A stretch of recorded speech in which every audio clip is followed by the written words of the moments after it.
দেশি মুরগির বাচ্চা দ্বিগুণ বড় হবে আপনি যদি এই নিয়মগুলো মেনে চলেন। আসসালামু আলাইকুম, রুদ্র ফার্মিং ভিডিওতে আপনাদের সবাইকে স্বাগতম। এই ভিডিওতে আজকে আমি দেখাবো দেশি মুরগির বাচ্চা দ্বিগুণ বড় করার উপায়, তাই ভিডিওটি স্কিপ না করে সম্পূর্ণ দেখুন। আপনি কি দেশি মুরগির বাচ্চা পালন করছেন কিন্তু ঠিকমতো বড় হচ্ছে না? তাহলে ভিডিওটি আপনার জন্য, তাই ভিডিওটি স্কিপ না করে সম্পূর্ণ দেখুন। আর যারা আমার চ্যানেলে নতুন আছেন অবশ্যই এখনই চ্যানেলটি সাবস্ক্রাইব করুন। যারা আমার ভিডিও নিয়মিত দেখে তারা কিন্তু জানে যে এই বাচ্চাগুলো আমি তুলেছি। আজকে বয়স কেবল 9 দিন, 9 দিনে দেখছেন কত সুন্দর সাইজ হয়েছে। 30 দিনের দিনও দেখাবো কীরকম সাইজ আসে, তাই অবশ্যই আমার চ্যানেলটি সাবস্ক্রাইব করবেন। এবার মূল আলোচনায় আসা যায়।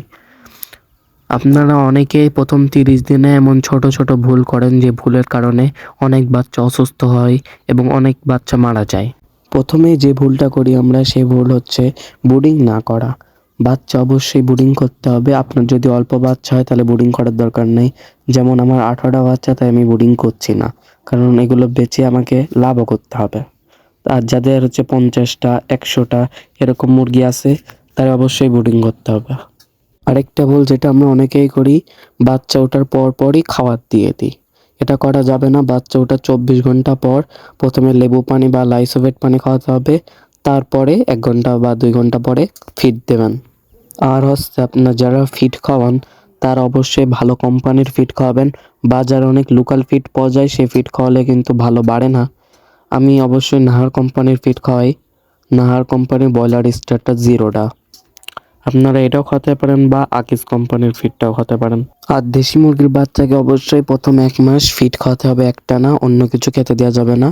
তারপরে আস্তে আস্তে আপনারা ভাত, ঘাস পাতা এগুলো খেতে দিতে পারেন। আরেকটা মারাত্মক ভুল আমরা করি, সেটা হচ্ছে মুরগির বাচ্চাকে ভ্যাকসিন না দেওয়া। আপনি 10টা পালেন বা 20টা পালেন, 100টা পালেন, মুরগির বাচ্চাকে অবশ্যই ভ্যাকসিন দেওয়ার চেষ্টা করবেন।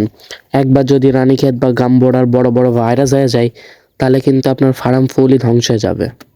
মুরগির বাচ্চার 15 দিন পর পর জিঙ্ক ভেট খাওয়াবেন। আমি একটা উদাহরণ দিয়ে বুঝাই। আমরা যখন মানুষ ভিটামিন খাই তখন আমরা কি হয়, আমরা মোটা তাজা হয়ে যাই, স্বাস্থ্য ভালো হয়ে যায়। তাই জিঙ্ক ভেটটা এরকমই কাজ করে মুরগির ক্ষেত্রে। এরাও মোটা তাজা হয়ে যায়, দ্রুত বাড়ে এবং গ্রোটাও অনেক ভালো আসে। তাই জিঙ্ক ভেটটা অবশ্যই খাওয়াবেন। মুরগিকে সবসময় পরিষ্কার পানি দেওয়ার চেষ্টা করুন। মুরগির কিন্তু পানির ক্ষেত্রে বেশিরভাগ রোগ ধরে। পানি ময়লা হয়ে যায়, পানি চেঞ্জ করেন না, তাই অবশ্যই দিনে 4 থেকে 5 বার পানি চেঞ্জ করে দেবেন। আরেকটা বিষয়, মুরগির লিটার আমরা সবসময় ভিজা রেখে দিই। অনেকজনই মুরগির লিটার সবসময় আপনারা শুকনো রাখার চেষ্টা করবেন। অনেকে লিটার মানে বোঝেন না।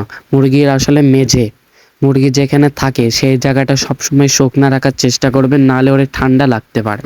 আর ঠান্ডা লাগলে কিছু বাচ্চা মারাও যেতে পারে। কোনো কারণে বাচ্চা যদি দুর্বল বা ঝিমিয়ে থাকে, তাহলে অতি দ্রুত কারণ খুঁজে বের করুন এবং ওই বাচ্চাটাকে আলাদা করুন। ওই অসুস্থ বাচ্চা আমরা অনেকেই ভুল করি, অসুস্থ বাচ্চা সুস্থ বাচ্চার সাথে রেখে দিই। এতে কি হয়, ওর রোগটা ওদের গায়েও ছড়িয়ে যায়, এরকম করে খামার ধ্বংস হয়ে যায়। তাই অসুস্থ বাচ্চা চোখে পড়ার সাথে সাথে সেই বাচ্চাটাকে আলাদা করে সেটাকে ট্রিটমেন্ট দিন। কী রোগ হয়েছে সেটা জেনে তারপর একটা ভালো মেডিসিন ইউজ করুন, তাহলে বাচ্চাটা তাড়াতাড়ি সুস্থ হয়ে যাবে। আরেকটা ভুল করি আমরা, সেটা হচ্ছে অনেক মুরগি এক জায়গায় রাখা, মানে হচ্ছে কি আটা উঠে জাম্মা সাম্মা রাখা। ধরেন আপনি একটা ঘরে রয়েছেন, সে খাটে 3 জন শোয়া যায়, সে জায়গায় আপনি 4 জন শুচ্ছেন বা 5 জন শুচ্ছেন, তাহলে কষ্ট হয়। সেরকমই মুরগিকে একটু খোলামেলা জায়গায় রাখুন, যাতে বিড়াল টিলারও ধরতে না পারে। বড় ঘরে রাখার চেষ্টা করুন, তাহলে মৃত্যুর হার অনেক কমে যায়। মুরগিগুলো চঞ্চল থাকে, সবসময় লাফালাফি করতে পারে, যাতে এরকম একটা জায়গা রাখুন। আর জায়গাটা মাটির থেকে কিছু উঁচু জায়গায় রাখুন।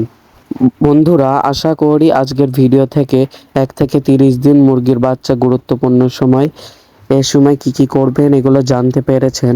ভিডিওটি যদি ভালো লাগে একটি লাইক দিন। আপনার যদি কোনো প্রশ্ন থাকে তাহলে একটু কমেন্ট করুন, আর নেক্সট ভিডিওতে আপনার কমেন্টে নিয়ে ভিডিও বানানো হবে। আর অবশ্যই বন্ধুরা, এরকম ফার্মিং টিপস বা কোনো কিছু জানতে চাইলে আমার চ্যানেলটি সাবস্ক্রাইব করুন, পাশে থাকুন। সবাই ভালো থাকুন, সুস্থ থাকুন। আল্লাহ হাফেজ।